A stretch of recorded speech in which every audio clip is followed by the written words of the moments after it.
your perception of things are totally different when you come from a small island. This is LA.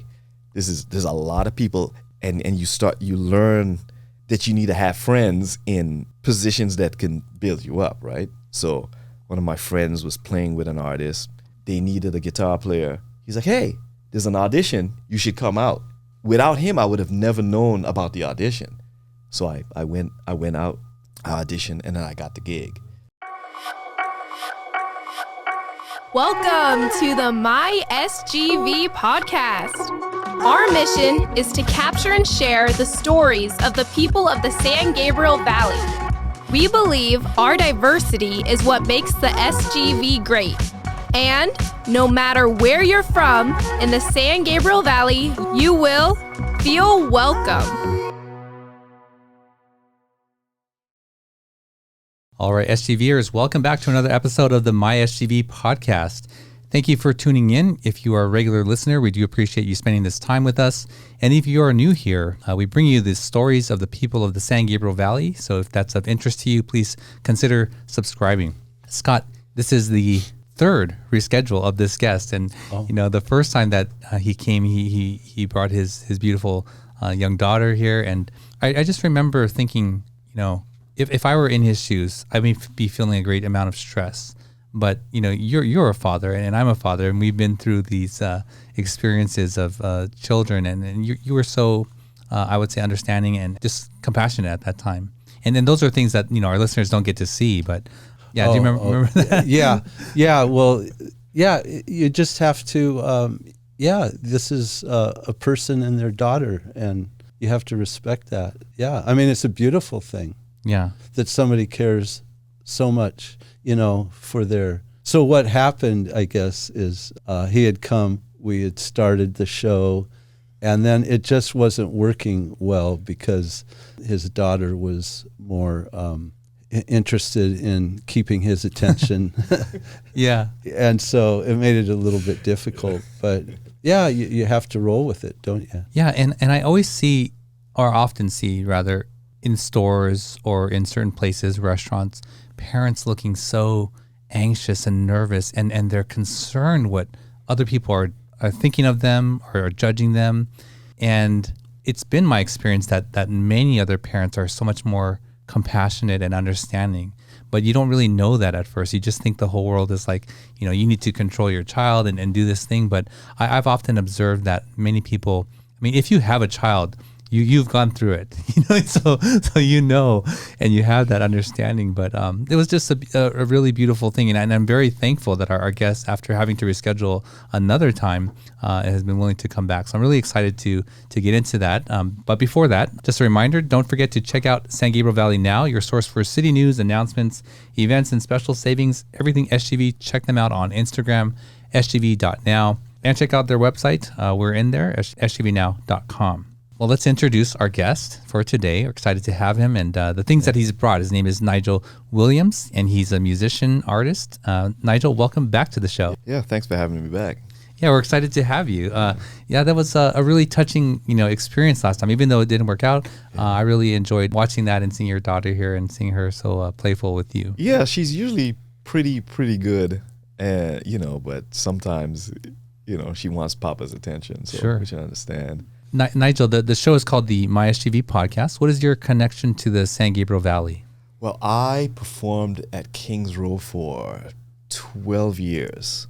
And what's Kings Row? Kings Row is a gastropub, and I played there with my band Kingston Tree for 12 years, every Sunday, reggae Sunday. And then COVID came, and we know the rest of the story, And then I also performed at We Olive, and it's an olive oil wine bar. They do wine, they do olive oils and balsamics. Really, really good stuff. Oh, is that right on Colorado? Right on Colorado. Oh, yeah, right I see that. Oh, yeah. Yeah, you should go in there sometimes. Really, their aged balsamic is like great. I can't have anything else after I've had that. Oh, yeah. Yeah, it's really, really good. And then I also played at the Poorhouse in Monrovia for, I don't know, maybe a year, seemed like.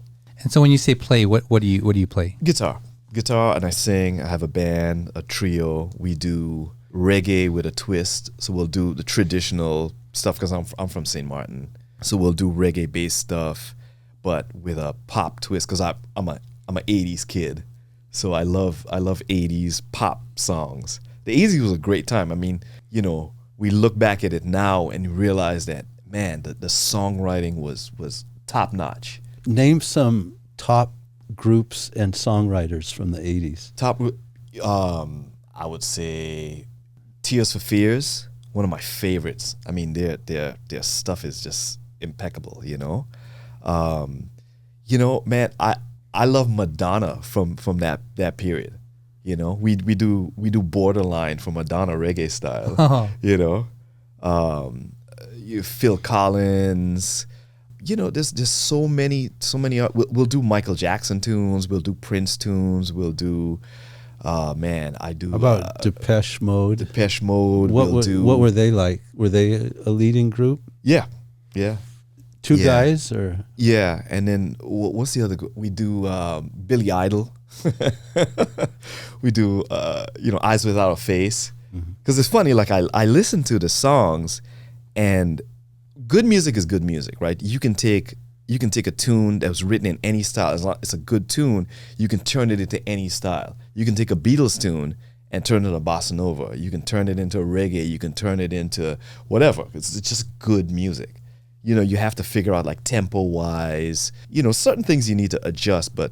Yeah, I was listening to the radio yesterday, and the Four Tops, you know, the Four Tops from probably the 60s, right? But I heard them, they were singing, it sounds like they recorded an album of all Beatles songs. Okay. And I heard a couple of Beatles songs that they were performing. Yeah, the Beatles is great. The Beatles are, you know, inspirational, man. Well, I'm glad you like them, since they're my all-time favorite. Oh, yeah. You know, what is it that you find inspiring about them? I love their approach to harmony, you know, because I've had this discussion with another guitar player friend of mine, and he was like, well, you know, Buddy Holly was actually the one that started that trend of interest in chords, and the Beatles kind of took the reins from him and expanded on it. But before that, music was pretty simple. It was like doo-wop style, you know, 4 chords, whatever. And the Beatles started taking what you would consider like jazz harmony. You know, I went to music school, so there's something called modal interchange. So you take chords from another scale and you put them in. So the Beatles utilized a lot of that, you know, and it was kind of refreshing to hear at the time. There's something called an Aeolian chord, right? Yeah, it's an Aeolian mode. That means you return to the same note, basically? No. That's the 6th degree of the major scale. So it's a minor scale, but it's the 6th degree of the scale. Okay. You know, but like the Beatles would take, like, you know, the 4 chord, which is usually major, and they would make it minor, which is like, wow, you know, it's just a one note kind of change. The third, you take the third and you flatten the third. It's all music theory, but for me, it's exciting when you listen to stuff like that. You go, oh man, that's really cool. They're taking all of these other concepts from other styles and melding it together. And I remember from our last show that you went to Berklee College of Music, College of Music in Boston, which is probably the finest music school in the U.S. It's one of the better ones for sure. It has a big name, you know, for that. Then there's Juilliard if you're into classical, right? You would go to classical music school. But we learned, you did jazz harmony, you did classical harmony, traditional harmony, because a lot of the music, you know, Bach, man, a lot of the stuff that we do now is based off of the harmony that he did back in the day. Oh yeah, it's fascinating. And they had so many rules back then, because you couldn't have certain intervals because they were called demonic. Like you couldn't have like a 2 minor thirds because it was like the devil's you know. Oh, the devil's like 666 or something. The devil's in. So when we had to write music based on what Bach the confines of what he had to write, so hard. Wow. It's so hard. So when you listen to the music and you go, man, they actually made stuff out of, you know, you can't do that note. You can't do that. You can't have these 2 notes together. You can't have these 3 notes together. You can't do this. And now you can do that. Yeah, you can always do it. But back then, you know, there was a lot of you would have been burned. Oh, yes, exactly. Yeah. Yeah. Oh, that's fascinating. Yeah, it's really crazy. Wow. And so you had that kind of formal education. Yeah. Yeah. I studied music education. So I have a bachelor's degree in music education. So my thing was to learn enough of each instrument to be able to teach. My principal was guitar. Then I had to learn piano to accompany like a choir, kids singing. So piano is just laid out differently. My brain just doesn't function like that. I actually started off as a drummer, and the independence of right hand, left foot, right foot, and then listening to the song, singing, playing in time. I just don't have that kind of brain. So I remember I did trumpet, oboe, which is a bizarre instrument. It's a bizarre instrument. It's really crazy, but I was like, why not? I stayed away from violin because violin, as beautiful as violin is, when you first start playing that instrument, it will drive you insane. Oh, yeah. It's so hard to keep in tune. The neck is like this big. There's no frets on it. Yeah. What about cello? Cello is another one. Cello is another. It doesn't have frets. For me, I need to see the lines. It's like a C note is it's here. No, so it's here. you can't really tell. Yeah, where. you have to use your ear, and it's going so fast that I have friends that play upright bass, and they say it's such a challenging instrument. Oh yeah. And especially like classical music, you have a whole section of violins and violas, and everybody's got to play in tune. So everybody has to be on that same wavelength of like, okay, this is C. Oh wow! So the piano, it does it for you. Yeah, the piano is set up. Is that the only instrument that is like that? No, but it just makes sense where you see the layout, and you can accompany yourself. Guitar is cool because you can accompany yourself. Guitar is cool. To me, it's cool. You can go to a campfire, bring your acoustic guitar. You can't bring a piano with you. Well, David Cutter was on our show. He's a piano teacher. He had a mobile piano. Yeah, you have that now. But I just did a show the other day, and the people that I played for had a piano in the living room. Not a lot of people have pianos in their living room. Everybody has a guitar. Like guitar, somebody is sitting around, and it's an easy instrument to pick up. It's a little bit difficult to get the hang, especially with like reading music, because there's the same note is duplicated all over the guitar. So when you're reading music, you're like, C, where am I playing the C? So that's a little challenging. Reading piano is difficult too, because you have two clefs. You have right hand, left, bass clef, treble clef. But I wish I had stuck with it, Oh yeah. Yeah, I just wish I had stuck with it. But I hear people play piano. It's so beautiful. Guitar's my thing. But the guitar is your thing. I wanted to be a saxophone player, but that never worked out. Originally, I wanted to be a saxophone player, but I ended up picking up the drums because I saw a guy play, and he sang and played at the same time. Wow. And for a little kid, I was fascinated. You're like, oh my goodness. And he made it look so easy, and then I went out and I bought a drum kit, and I was like, oh man. Yeah, that's difficult, isn't it? Like you said, you've got to use your feet, your hands. Yeah, and then imagine you singing. Like you're singing, wow. A different rhythm from your left hand's playing a different rhythm from your right hand, your left foot, right foot. I respect drummers. I live vicariously through drummers, I see them play and I'm like, man, I wish I could do that. And the drummer is the key to... Yes, your drummer is the glue that holds... The drummer and the bass player, especially in reggae music, any music, any style, the drummer and the really the rhythm section. If you have a weak rhythm section, no matter what you do, bass is considered rhythm. You're not gonna sound great. But I've heard bass guitar and rhythm guitar, right? Yes. So they're doing different things. They're doing totally different things. Yeah. If you play guitar, doesn't necessarily mean you can play bass. It's a different discipline. It's what they call everybody plays the pocket, but the bass player there's certain frequencies that kind of lay the groundwork for the music, right? So I'm playing chords and I'm doing the harmony, and the bass player's playing the notes, the bass notes. So along with the drummer, and the bass player have to lock together so that the foundation is strong. If you're a singer or you're playing a different instrument in that band, you're listening to the drummer to key you to. Yeah, for the time, for the tempo, the drummer kind of sets the tempo, sets the kind of the pace of the music.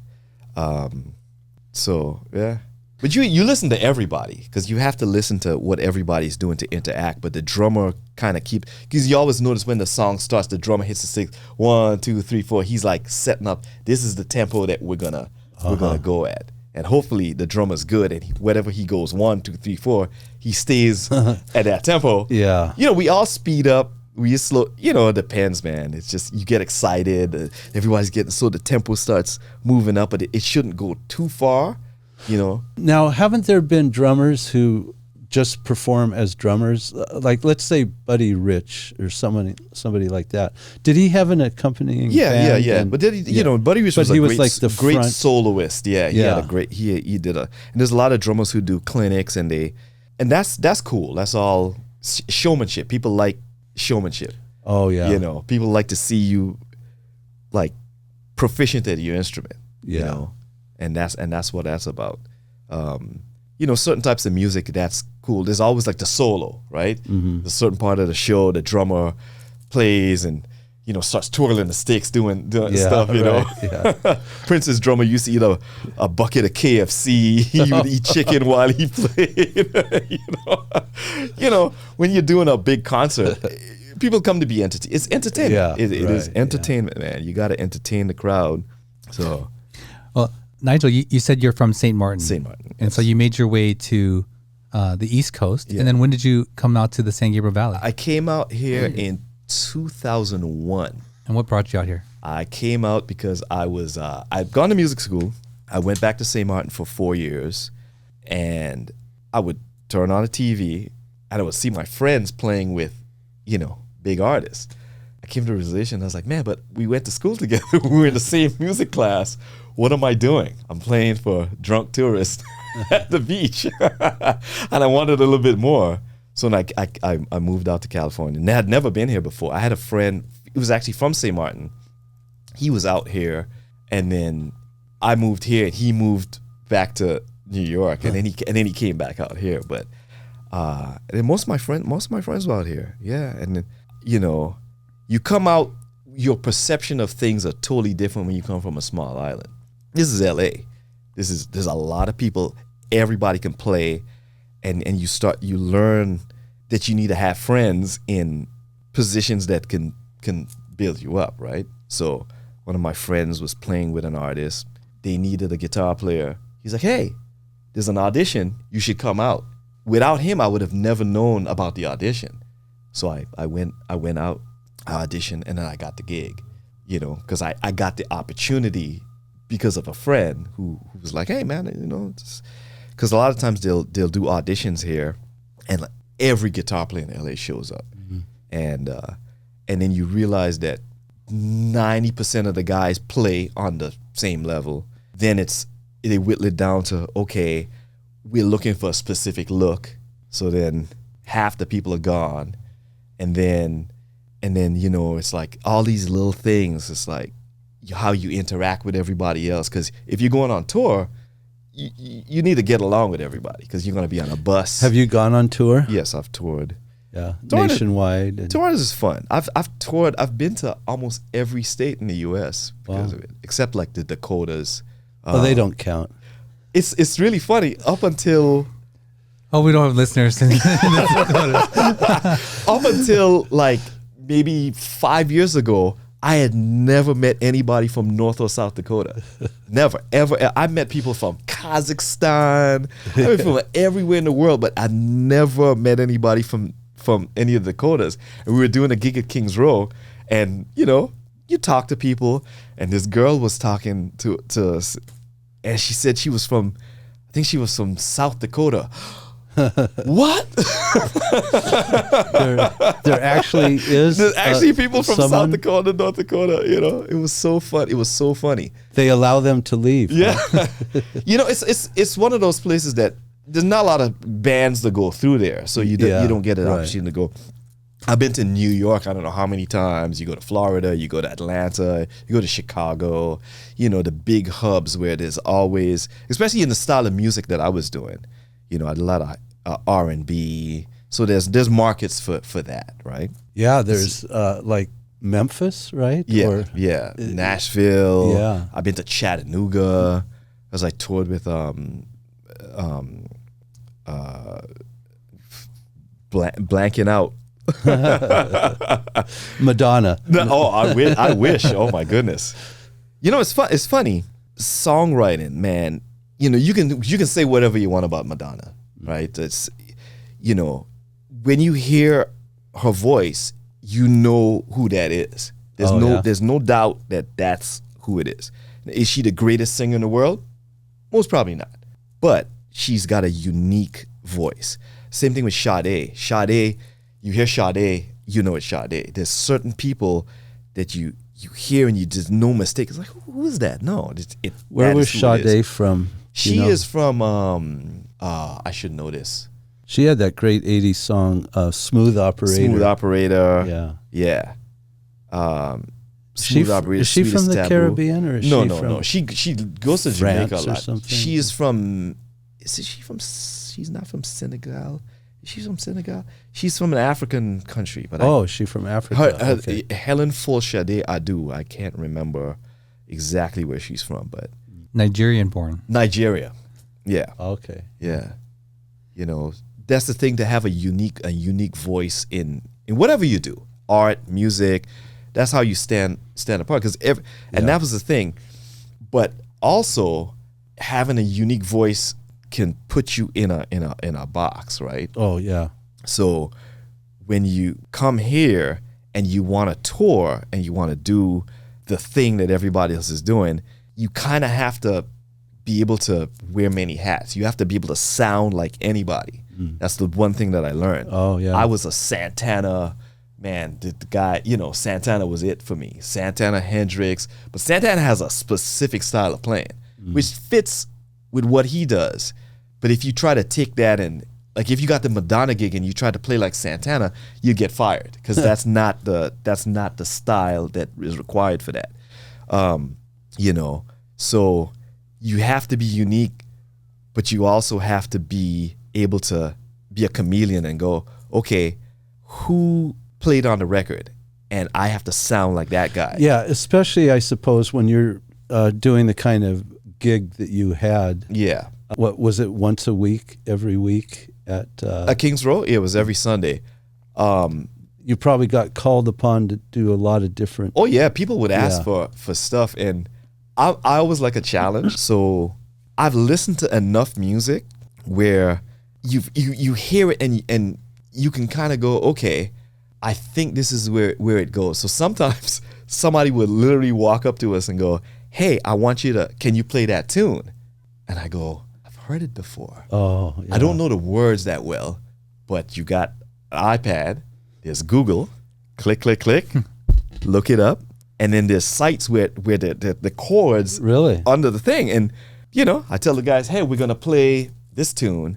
And we play it, and we attempt to play it. Sometimes it's the greatest thing, and sometimes we crash and burn. But it's okay. It's entertainment, right? Oh man, it's great. I love that. Just wing it, man. Yeah. My band, we've never rehearsed ever. Really? We never rehearse. We show up and we play. On the way to the show, sometimes I'll hear a song and go, oh man, it's a great tune, and you'll play get to the gig. Pull out my guitar and go, okay, pull up the lyrics and tell the guys, I'm doing it, but it's in A minor or whatever, the key that I can sing in, and we play it. And for me, if it sounds good, we'll keep it, because I just feel like it should just naturally happen. If it should naturally be, we should all feel it. And if we don't feel it, sometimes I'll go back and go, maybe my approach was wrong. Maybe we played it too fast, too slow. I'll attempt it again until we get it right. But we don't sit down and try to work it out. Do you write much of your own music? I did at one point, but it's a hard business, man. It's a hard business to be in. Because writing music, I have songs that are out there that get played. But with Spotify, it's like, man, you get a $25 check. You know, your song plays like, you know, I don't know how much, and you get like 25 cents in royalty. You know, it's a tough business. But if you get your music on a TV commercial, for example, you know, or a movie, you know, but everybody's vying for that. So and as I said before, you kind of have to know people in the industry. Otherwise, if the next Avengers movie is looking for music, you don't know. You have no idea that it's even being made most of the time, right? And they might be looking for something. And you might have that song. You might have that song that fits in that movie, but nobody knows who you are. You'll never get the call. Yeah. And so you need to get into that market, the connections, right? and that's the thing. So, you know, that's one of the biggest challenges. Same thing if you have a store, you have a storefront on Colorado or anywhere, you know, anywhere around. I'm selling whatever it is, and it's the best thing that you've ever had, but nobody comes into your store. Yeah. Nobody really cares, right? So, word of mouth, you know, it's tough. It's really hard, and it takes a long time. I've been here for 22 years, you know, 22 years in LA, and things have been good. You have up and down years. You know, when I first got here, there was this crazy thing. So I got the gig. We were out on the road, and I thought, man, this is it. I made it. You know, I'm a small town kid. I'm doing all of these shows in front of all of these people. We go to Constitution Hall in Washington, D.C. Great venue and everything.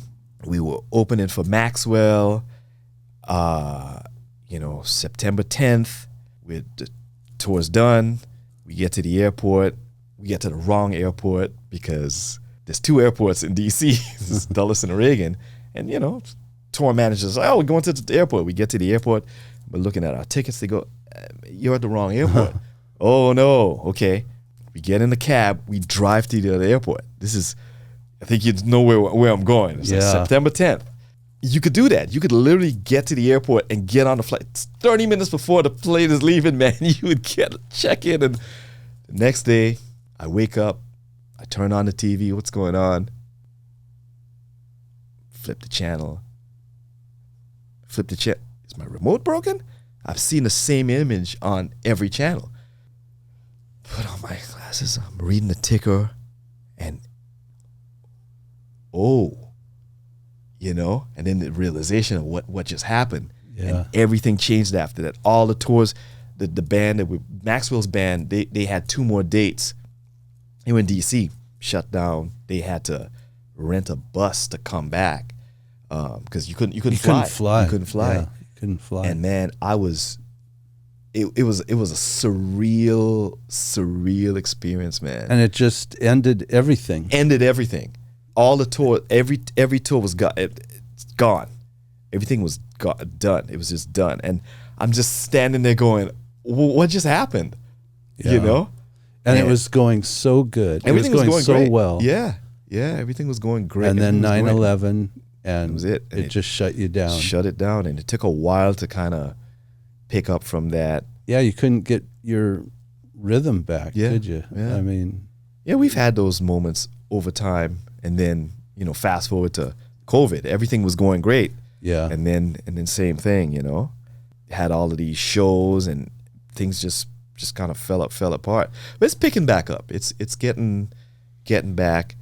During COVID is when I got my art back together, because I've always been dabbling in art.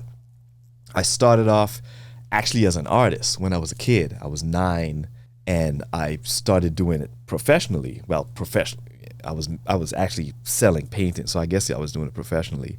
I could always draw and paint, and I got tips from people. There was this lady that I grew up at a hotel on St. Maarten. My dad was a head electrician there, and so we lived on the premises. So there was a lady that did watercolors, and she would get me materials, and I was a little kid, and I was like, man, this is really cool. And then one day I was going to the beach, and I saw this guy, and he had all these little paintings. They were about this big. and he had little stickers on it, like 15. It was like $15, and he like making them really quick and putting them up. I'm going, wait a minute, you can sell your art? Mm-hmm. I didn't know that, but I can paint too. So I decided to start a little business doing that.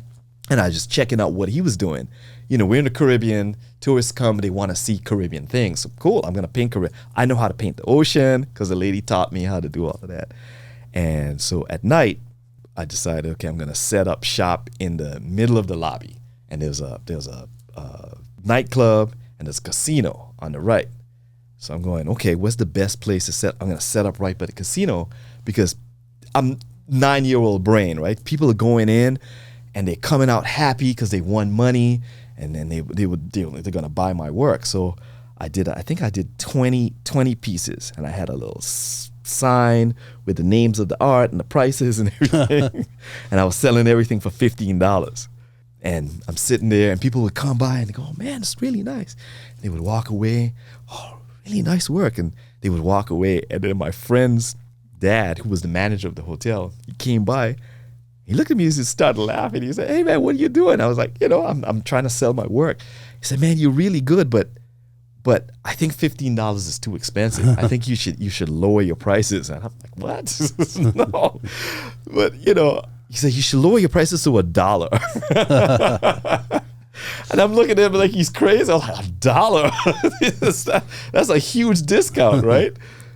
But he said, nobody knows you. So you have to get your reputation together. You have to build. And so I thought about it. I said, he's probably right. He manages a hotel. He's a grown man. He knows what he's talking about.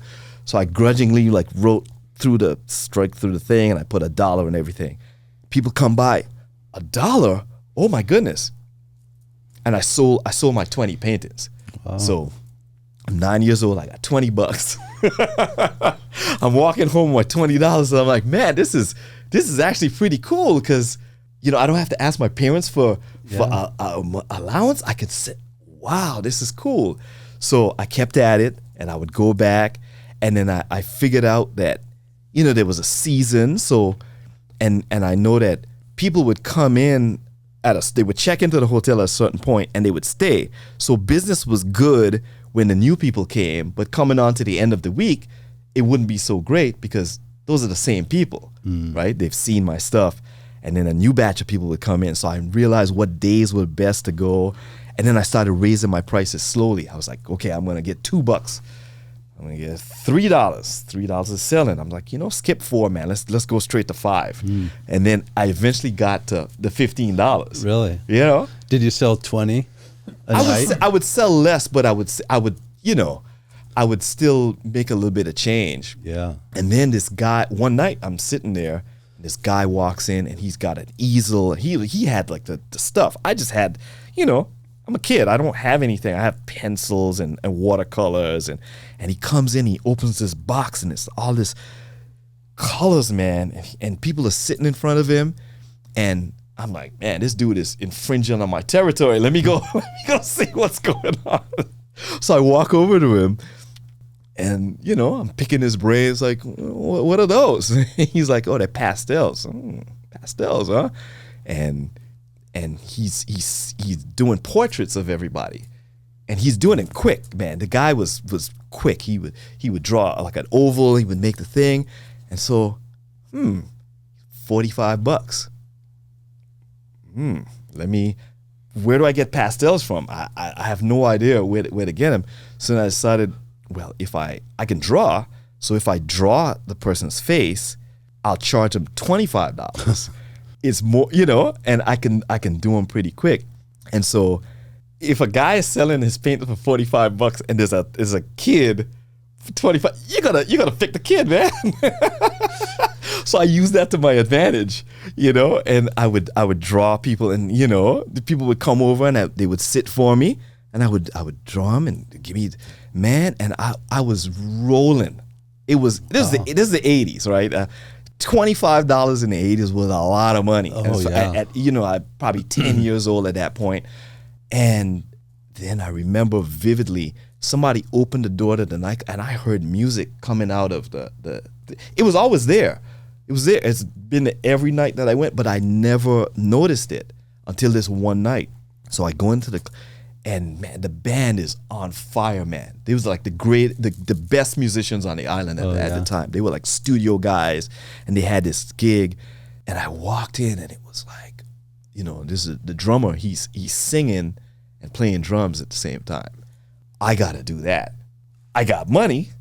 There's a music store. So I go down to the music store and I buy a drum set. And I don't know how I got the drum set home. I got to ask my mom because I didn't have a car. But I bought this drum kit. It was a pearl drum kit and it was blue. I remember it was blue. And I bought this thing and I brought it home. And then my dad was like, he wants to be a drummer because we lived in the place was tiny. Oh, of all instruments, of all instruments, and I shared a room with my two sisters. Oh, and I'm terrible. I'm awful on this thing, and I'm practicing all day. They're watching TV. I'm in the room beating the drums up.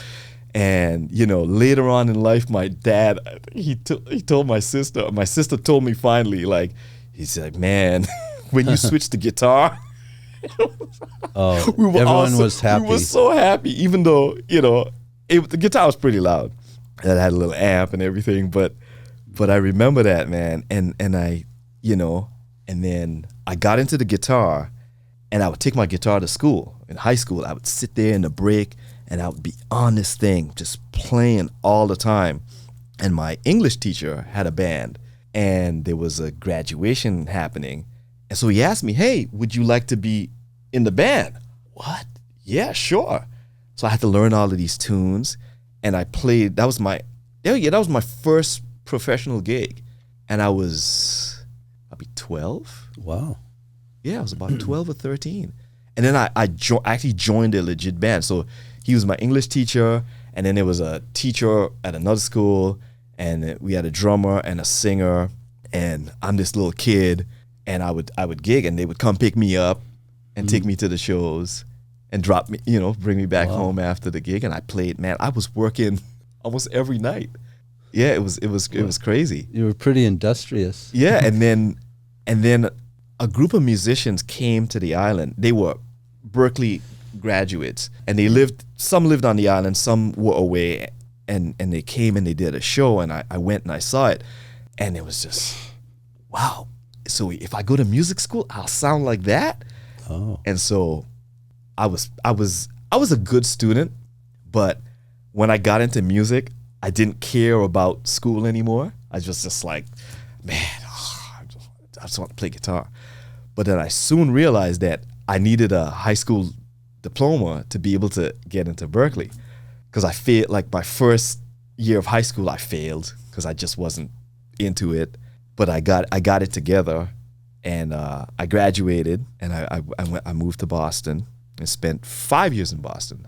I did 4 years of school, and then I stayed an extra year, and then I went to Europe for a little bit because I didn't want to go back to St. Maarten, because once St. Martin's 37 square miles. It's half Dutch, half French.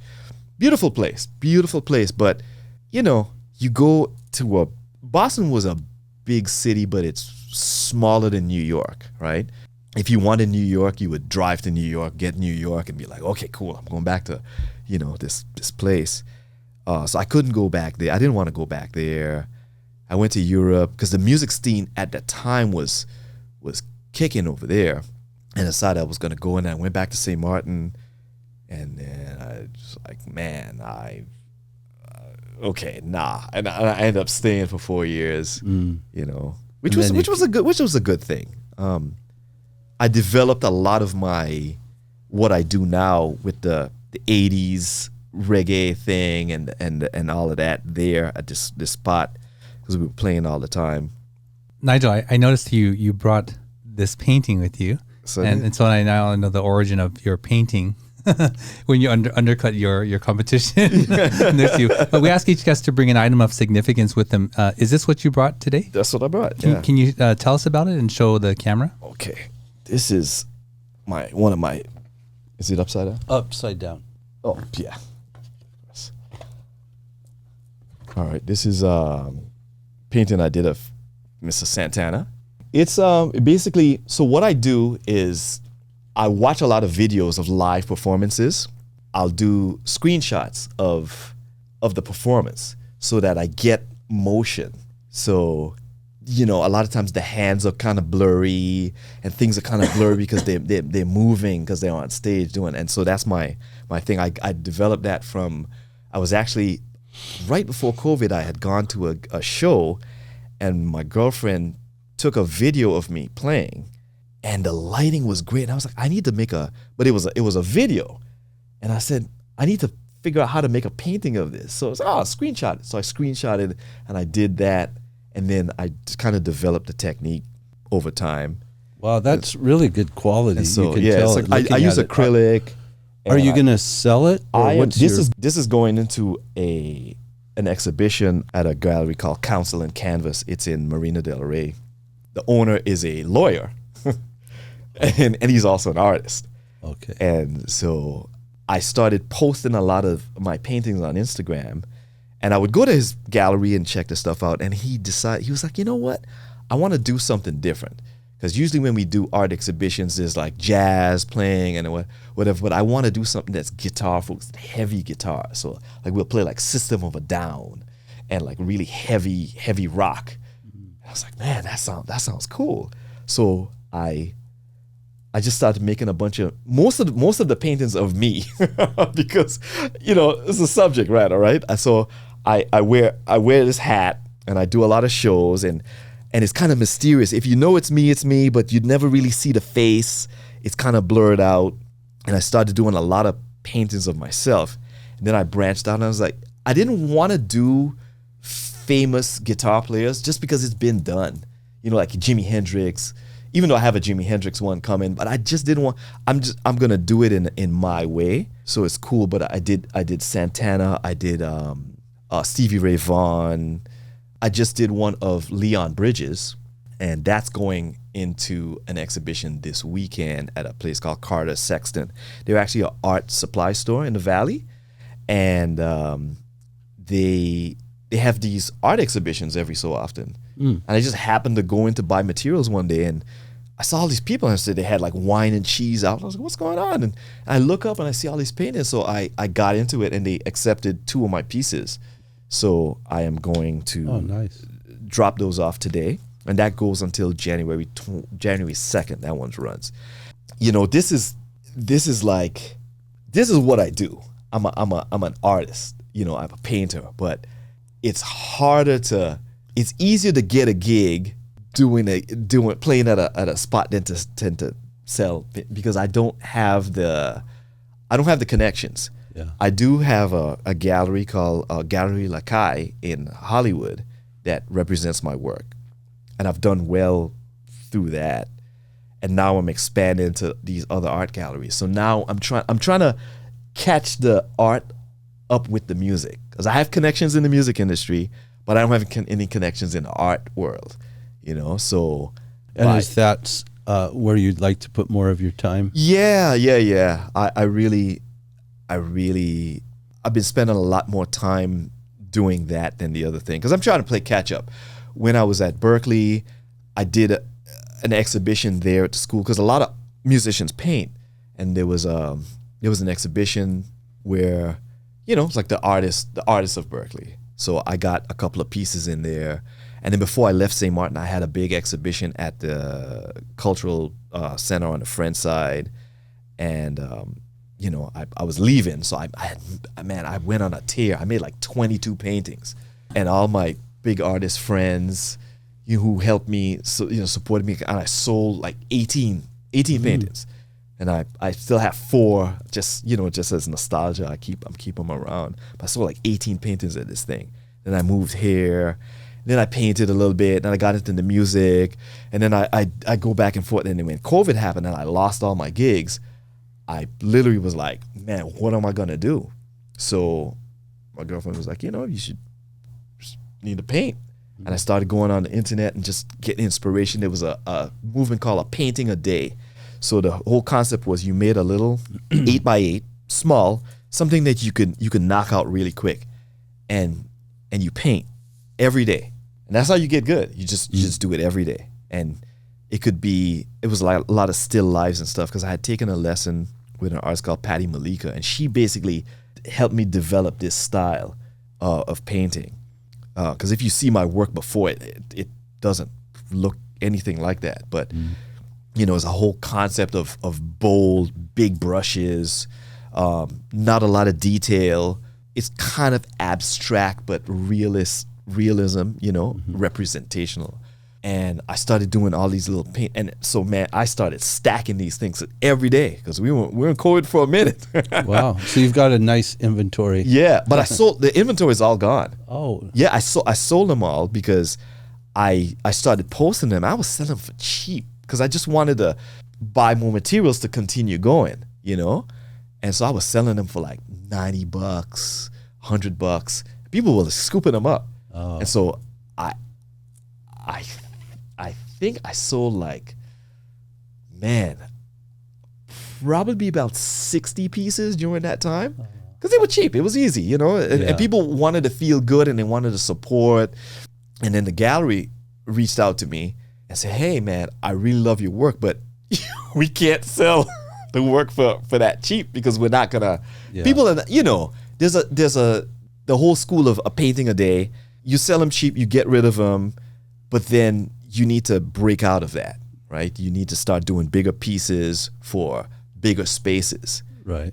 Somebody wants a 7 foot by 7 foot painting for their living room. That's on another level. So I'm not there yet, but I'm working towards it, but it's all of that time that I put in helped me develop, because this is a 24 by 36. That's one of the biggest pieces I've done. And I have a 3 foot by 3 foot painting, and a 30 by 40. That's a Jimmy. And those are man, you look at those things and you put the brush and you go, man, that's a lot of real estate to cover. But it's great coming from, and now painting small just feels weird now. I've done a couple of small paintings and I'm like, man, it's so hard to get, the bigger paintings, you can express yourself. It takes up a lot more room, because now, I literally have 12 of these or 13 of these sitting around, but they're going to the gallery. Yeah. You're clearly very, very talented, and I'm anxious to see your other art form, as a treat for us. But we're going to take a quick break, Nigel, and then we'll be right back. Okay. At Wormuth Law, they believe that just because you speak a foreign language, come from a different culture, or simply don't know how to navigate the legal system, that should not prevent you from compensation from injury or receiving benefits. Their multicultural staff have been helping SGVers like you for over 38 years. Visit law888.com or call them at 626-784-7017 and tell them you heard about them on this podcast. All right, we're back with Nigel. Nigel, before the break, you were sharing with us about your art journey and the pivot that happened during and because of COVID. We're going to move on to this other art form that you do and you have done for many years. But before that, when we come back from the break, Nigel, we'd like to ask questions from this card game called Icebreakers. And they're just little lighthearted questions so that the audience can get to know you and us a little bit better. You can choose to answer it or not, so it's up to you. All right. Okay. So here we go. If you could buy your dream house, what is one weird room or feature you would have? Wow. I wouldn't call it weird. I would have a music room and an art room, for sure. My kitchen would be done up because I love to cook, but I wouldn't really have any. Yeah, music room and an art room. Those are the two prerequisites, man, for sure. Nice. Yeah. I would like to have a central open courtyard where, it was like glass to the inside and you could walk out and the space, you felt like you were walking outside, but it was central to the house. Or maybe there's a tree and maybe some Japanese landscaping in there. Oh, wow. Yeah. And also an attached outdoor kitchen area. So you're cooking outside, but it's It's like in an outdoor space. Yeah, that's great for sure. Yeah, as I said, my food is one of my other things that I'm into. I would love to do. I rent a garden in a community garden, and so I grow my own food and stuff, and that's a beautiful thing. So I would love to have like, herbs in the kitchen and things like that, and skylight. Scott, what's some weird room or feature you would have? I wouldn't have a weird room or feature. No? No, I'm pretty down to earth and just like it's simple. Okay. Well, for our listening audience, or if you're watching online, if you could buy your dream house, what is one weird room or feature that you would have? Let us know in the comments, and we'll be sure to mention it in a future episode. Well, Nigel, back to you and this treat that we're going to have. You're the first musician to bring, I take that back. Alan Chan brought an instrument, but it was not playable. Oh, okay. Yeah, it was like he said 1,000-year-old instrument, reed instrument originating in China and then brought over to Cuba. I forget the name of it, but yeah. But anyway, so you play guitar, and your style of your band is 80s pop reggae. Is that correct? Yeah. Can I make a request? Sure. Or you have something in mind? I was gonna do man, there's so many tunes I can do. I don't know. Can you do Shout? That's Tears for Fears. Tears for Fears, yeah. Okay. Yeah. So are you comfortable there? I need to warm up a little bit. Okay, sure. So take your time. I should have brought my acoustic. I brought this one. This is one of my favorite guitars. I always tell people I made it. I didn't really necessarily. I put it together. So it was a company called Carvin. It was a California company, and they made great instruments. But they were on Sunset Boulevard, and the only way you really knew about them was you had to know about them from somebody else. They had a catalog that they would send out, but it's not like Fender where you go everywhere and you see a Fender guitar. But Carvin made instruments on that level, and I went into the store and I saw basically this hanging on the wall, and it was out of my price range. And I remember from the book that you could buy the parts, and I asked the guys, "Hey, can I make that guitar?" And he was like, "Yeah." And so I bought the kit, and so it came in a box, totally unassembled, and I had to put it together. And I am, if you know me, that is not something I do very well, man. My dad was like, "I'll hand me and a screwdriver or drills and stuff." You don't get along. No, we don't get along. So I was like, you know what? It's a project for patience. So let me, and then you look at the diagram, and I put it all together. I sanded it. It's a little. My daughter wrote on it the other day, which is she put her little mark on it. It looks good. But yeah, it's a beautiful instrument. I love it. So, but it's not very loud because it's an electric guitar. It's okay. You play actually whatever you want, because I'm sure maybe you had something in mind that you wanted to play. We're probably only going to have time for one song though. Yeah, because we have to move the show along.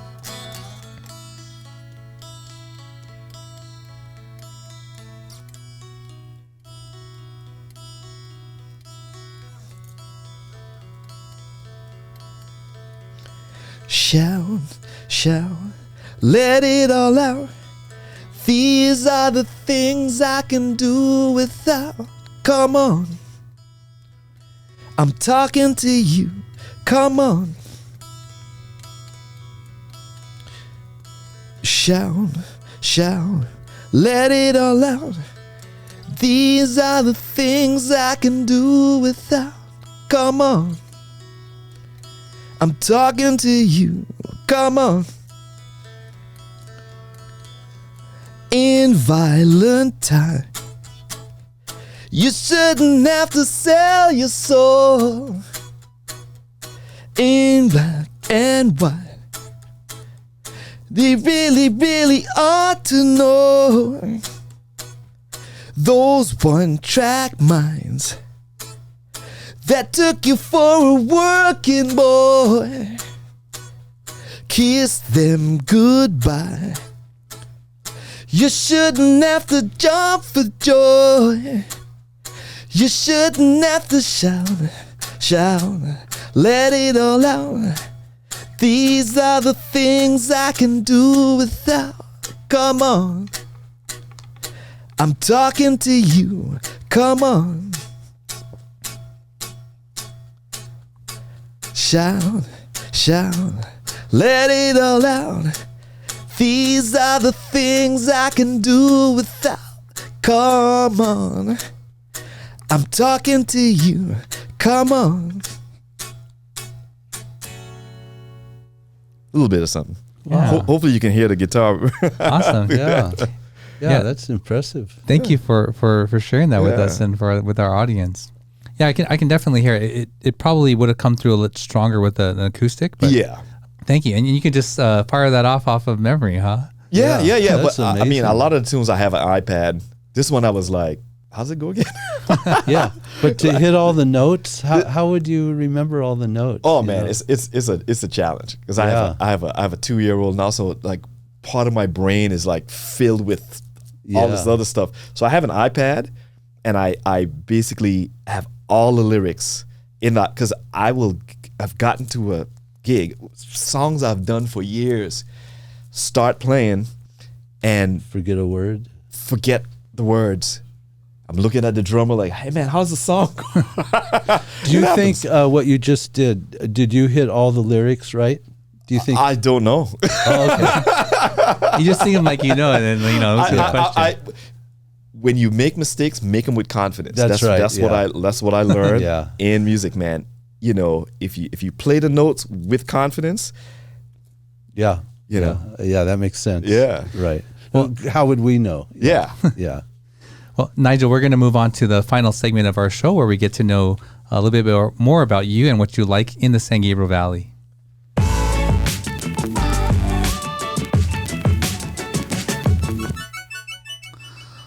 All right, Nigel, this is what we call the SGV3, where we get to learn about your 3 favorite or most memorable places or experiences in the San Gabriel Valley. So, Nigel, what is number 1 for you? Number 1 is Kings Row, for sure. That's man. I met my girlfriend, fiance there. I hope you didn't meet mine there. So it was 12 years, man, of just a lot of our friends that we have, that live here. I met there, like friends, like people that like family, and it's a beautiful thing. So. And that's on Old Pasadena, It's in Old on Pasadena, Colorado. on Colorado, yeah.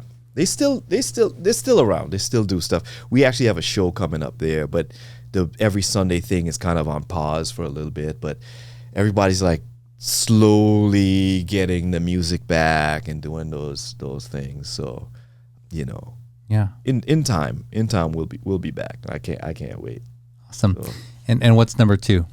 I would say it's places that are associate playing, So like I did the gig at We Olive for years, and it was Friday. I lived in Huntington Beach at the time, and I remember it was every Friday, and you would drive from Huntington Beach to go do this gig, and it would take me 3 hours plus. I would leave at like 2:30 in the afternoon, and sometimes be late because LA traffic, man. Just and my friend and Ian and I did that gig, and then I would when he couldn't make it, I had other people that would play, but it was a duo, like, so a different situation for me playing with the band and then playing kind of a stripped down format, So I just, that's another great place that I just love that spot. Yeah, and that's also on. Yes, Colorado. they're on the same block. And what about a third place? Third place, I'm trying to think, non-music. I know the art store.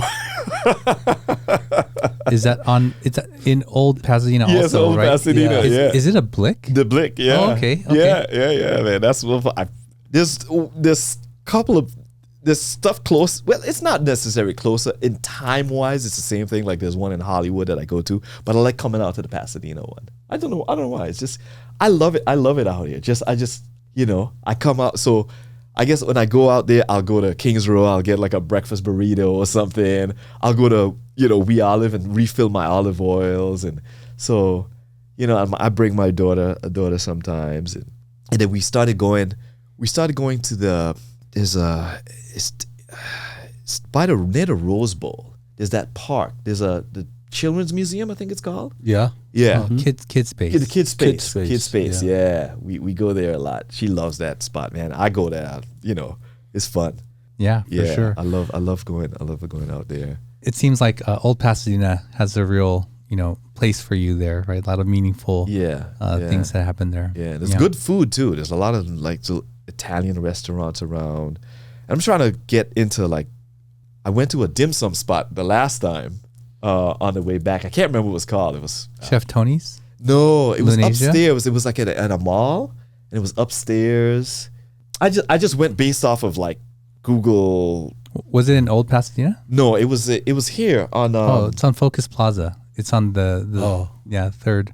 Yeah, there's a Ranch 99 there. You took an elevator to the top. Yeah, I took an elevator up. Yeah, the dim sum. I took Charlie there, and we had dim sum. I love dim sum. I love good food, and so. Do you ever crave? Did I say crave? Yeah. Do you ever crave Caribbean food? I do. There's not a lot of it out here. Do you know Caribbean Gourmet at Blossom Market? No. So Yanette was on our show. She's a chef, and she owns Caribbean Gourmet, and she cooks food from the Caribbean. Oh wow. Yeah. Okay. Yeah. I forget what country she was from. Guyana. Oh, okay. yeah. Okay. Yeah, but she I think she cooks Jamaican influenced food and all sorts. But her I forget how she says the Caribbean dialect. The Caribbean dialect is much stronger in her speech. Yeah. But yeah, in case you're ever craving it, I tried it because we put out the reel from her show, and the response was just incredible of people praising her food. So I was like, okay, I gotta try it. That's good to know. Yeah, because there's not a lot of it out here, which is odd to me. There's not a lot of Caribbean people out this way, even though the weather is great, but it's further away. Like most people go to Canada, Canada's so cold. It's very cold, but it's closer to the Caribbean. New York, Florida, I guess, is a good choice. But for me to go to St. Maarten, it's 13 hours door to door. It's not you gotta, you live in New York, a 4-hour flight, you're where you need to go. So there's not a lot of Caribbean food out here. There was a couple of places, but it's hard. Out here it's a lot of it's more Asian influenced. There's Mexican food, which is great. Man, hey, I was like, maybe I should start something and do Caribbean tacos or something. Oh yeah, something. But it's food business. I love to. I would never get into food. It's just no, man. It's just her oxtail with rice and beans is the most popular dish there. Yeah. That's what I had. It was really good. Yeah, oxtail is great. I make it sometimes. I don't eat a lot of curry. I'll do it every so often. I'll make things, but I like so many different things that I don't settle on one. My girlfriend's Greek, so we do Greek food. We'll do Caribbean food every so often. We have this thing called a Johnny cake, which is basically fried dough. It's so delicious, but Yeah, I didn't want to put you in a box for you can only like Korean. Yeah, I must only eat Japanese food, so I don't. I eat all kinds of food. I love my kid loves sushi, and there's a something in the valley called Daishan, and it's they call it Japanese soul food, and so food that people eat at home. Because when I came here, I go, I don't think do people in Japan eat sushi there's no way. There's no way, because I try to make it, and it's there's no possible way that you're making this for dinner. Isn't that what Duck's restaurant is? It's kind of like Japanese sort of comfort food. Yeah. It's food is universal, right? People eat rice, people eat fried chicken everywhere. The Japanese fried chicken is to die for. It's so good. So different from the way we make it in the Caribbean, right? And then you have all the it's all the same stuff, because people are not sitting there cutting fish and rolling that stuff. It's fun. I've made sushi on my own a couple of times, and it's great. Then I go, man, I'll just go and have a professional person do this thing for me, because certain things I certain things I'll never. I made pho one time. Never again, man. Never again. Well, you can just go and have it delivered to you like seconds after you order. Yeah. I was like, man, because I'm into that type of stuff. But I made it, and I was like, there's no way I'm never doing this again. It took so much time and effort, and there's so many good spots around. Sure. And why are you doing that? You know? So. Well, Nigel, thank you so much for sharing those three SGV3 with us, and for coming on the show and sharing your gift with us, both the art that you've created there and then your musical gift as well. If someone wants to get in touch with you, Nigel, what's the best way for them to do that? I have an Instagram, Nigel Williams Art, and I have my website, nigelwilliamsart.com, and the band is Kingston Tree. We're on Instagram, so Kingston as in Jamaica, and Tree. It's kind of play on words because it's three of us, a trio, but we say tree for three. Sure. Yeah. We were called my reggae band before because I didn't have a name like for the longest time. And then we got booked on a show, and the guy who booked it was like, "That's a terrible name, my reggae band." I was like, "Yeah, but it's my reggae band." And so we got that. I was like, what would be a good name for this thing? Kingston Tree. Okay, cool. So that's what it is now. Awesome. Yeah. Well, definitely hope the listening audience checks that out. Nigel, thank you again for coming on the show. Thanks we for having appreciate me. it. This is fun. Yeah. Definitely fun. Well, there you go. There's another episode in the books for you. We hope you enjoyed that little journey with us, and to see from the eyes and the journey of a musician here who's come from somewhere far away and ended up in the San Gabriel Valley. So definitely go check him out. And if you like this kind of content, please consider subscribing. And you can find our full back catalog of episodes on our website, mysgv.net. Don't forget to like, share, and subscribe because it helps out our channel a lot. And until next week, we'll see you then. Thank you for joining us on the My SGV podcast. Check out more of our content on our website, mysgv.net. This show was produced by Russell Mono and edited by Victoria Allers of Kind Monster Productions. If you'd like to join us next week as we capture and share more stories from our diverse community, feel welcome. Nice matter. No, kind of matter.